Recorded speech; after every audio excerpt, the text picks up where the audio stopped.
औज़ुबिल्लाहि मिनश्शैतानिर्रजीम बिस्मिल्लाहिर्रहमानिर्रहीम। मिशकात अल-मसाबीह की 4515 हदीस में हज़रत जाबिर रज़ी अल्लाह ताला अन्हु बयान करते हैं, रसूल अल्लाह सल्लल्लाहु अलैहि वसल्लम ने फरमाया, हर बीमारी के लिए दवाई है। जब दवाई बीमारी के मुवाफिक हो जाती है तो मरीज़ अल्लाह ताला के हुक्म से सेहतयाब हो जाता है।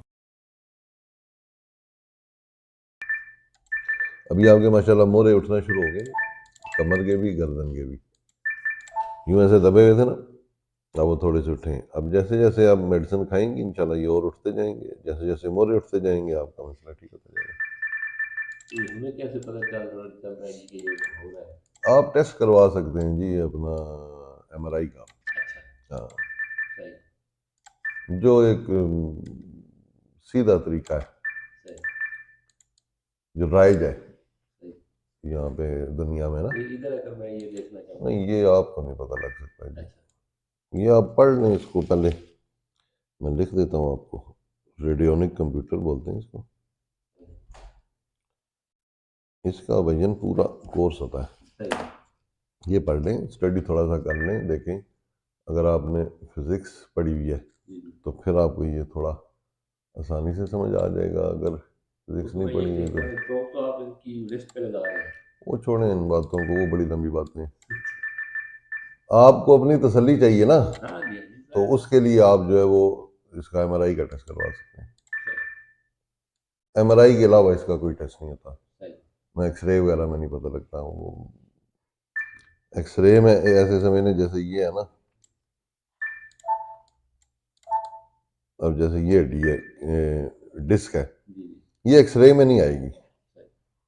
ठीक है, जब भी आप एक्सरे करवाएंगे ना तो ये हड्डियाँ सारी आएंगी, ये जो सॉलिड ये मोरे हैं, ये सारे ये जो ये सारा ये मोरा सॉलिड हड्डी का, ये बीच में क्री हड्डी की डिस्क होती है। अब जो एक्सरे है ना, उन रेजिज में ये खासियत नहीं है कि वो क्री हड्डी का अक्स ले सके। ठीक है, एक्सरे जब भी आप करवाएंगे हड्डी का, इन जोड़ों का, जिन जोड़ों में सारी कार्टिलेज होती है ना, तो वो अंदर से खाली आएंगे, यानी उनकी अक्सबंदी नहीं होगी। जो सॉलिड हड्डी है उसकी तस्वीर तो आ जाएगी, ये डिस्क के अंदर से खाली आएंगे। आप एक्सरे देखेंगे सारा अंदर से आपको खाली नजर आएगा। तो वो ये आता ही नहीं, ये MRI के अलावा नहीं पॉसिबल होता। इसमें कंट्रास्ट की जरूरत नहीं पड़ती। हाँ, आपने ये देखना ना मोरे कितने गुट हैं, उन्हें ये बताएं कि जी पहला MRI है, फिर साथ दूसरा है, तीसरा है, तीनों का फर्क निकाल के दें दोनों का। हाँ, वो उन्हें स्पेशल कहेंगे ना तो वो उन्हें बताएं कि जी हम इलाज करवा रहे हैं, तो इस चीज़ को हमें आराम भी है, जो भी है, तो उस हिसाब से देख के बताएं कि पहले मोरे कितने दबे हुए थे, अब कितने दबे हुए। थोड़ी मेहनत होती है ना, जैसे पथरी है, अब उसका अल्ट्रासाउंड में से ही पता लगता है। ठीक है, अल्ट्रासाउंड के अलावा और किसी मशीन में बेहतर नहीं पता लगता, एक्सरे वगैरह में। उसमें आप उसको नाप सकते हैं यूं करके, वो जैसे हम कापी पे नापते हैं ना कि इसको पेंसिल के साथ, तो वो अल्ट्रासाउंड में ऐसे नाप सकते हैं कि पहले पथरी इतनी थी जी, पहले फर्ज किया 10 mm की थी, अभी जी 8 mm की। और नापेंगे तो पता लगेगा। बज़ाहिर देखने में कोई फ़र्क इतना महसूस नहीं होता। तो वो पथरियों के जब इलाज होते हैं तो फिर हम साथ साथ अल्ट्रासाउंड करवाते हैं मरीज़ का, तो उसको पता लगता रहे कि हाँ जी पहले इतनी थी अब इतनी होगी। जो खून के टेस्ट होते हैं जैसे कोलेस्ट्रोल वगैरह, तो मैयर हो जाता है वैसे। हाँ जी, पहले 250 था अभी 200 है जी, वो तो 1 सेकंड में पता लग जाता है, वो तो ईजी है। ये ज़रा MRI वाले काम मुश्किल हैं। देखें, कुछ भी हो ना, जितनी मर्जी टेंशनें हो, अगर उससे BPI हो रहा है तो इसका मतलब ये है कि आपके अंदर इस चीज़ का रुझान मौजूद है। आज ना सही 10 साल बाद, 5 साल बाद थोड़ी थोड़ी बीमारी बढ़ती रहेगी, आपको फील भी नहीं होगा। जो चीज़ कभी कभी होती है ना, तो वो कहाँ इतना उसको कैसे फील करेंगे। फिर ये BP एक ऐसी चीज़ है, शुगर एक ऐसी चीज़ है कि चलते फिरते आप इसको पता नहीं लगा सकते, ना आपको कोई फीलिंग होगी किसी किस्म की। अब BP है, इसको साइलेंट किलर बोलते हैं, खामोश कातिल। देखिए ना, पूरी दुनिया के साइंसदानों ने मिलकर तो इसका नाम क्या रखा है, खामोश कातिल। इसका नहीं पता लगता ना। नहीं, थायराइड का क्या मसला, थायरोक्सिन खाती हैं कितनी? ऑपरेट तो नहीं करवाया ना, नहीं बस अंडर फंक्शन है, निकालें इन दवाइयों। अंडर फंक्शन है, बस थायरोक्सिन लेती हैं। फिर वो जो एलोपैथिक दवाइयाँ मैं बंद कैसे कर सकती हूँ, या करूँ या ना करूँ, उसकी भी हमें गाइड करें। कौन सी दवाइयाँ? मतलब एक तो एपिलेप्सी की आप लेती थी, जी वो मैं ठीक है, एक आप थायराइड के लिए थायरोक्सिन लेती हैं।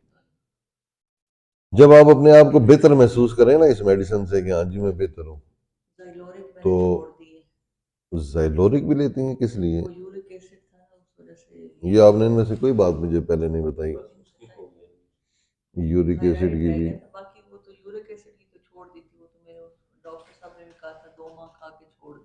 नहीं नहीं, डॉक्टर साहब का मैं क्या कहूँ, वो इनके बड़े क्लोज हैं, पहले टेस्ट करवाएं। हाँ जी, वो टेस्ट के कोई बाद भी डॉक्टर है, देखें टेस्ट के बाद ही आपका सगा भाई भी होगा ना, उसने कहा होगा। ठीक है, आपके सगे भाई भी होंगे ना, आपके बच्चे भी होंगे ना, देखा था वो। लापरवाही का अंसर बीच में शामिल हो सकता है ना। खाली ये ना देखें भाई डॉक्टर अच्छा है या बुरा है, वो छोड़ें। एक लापरवाही होती है, वो आप भी कर सकते हैं, मैं भी कर सकता हूँ, आप भी कर सकते हैं। साइलेंट किलर से मुझे याद आया कि थायराइड भी तो हाँ। साइलेंट किलर कहा जाता है। तो यूरिक एसिड का टेस्ट करवाएं। हाँ जी, वो हाँ आपने वो देखा था, लाजमी। बिल्कुल आपने हाँ आपने नहीं वो गोली खाते हुए था ना।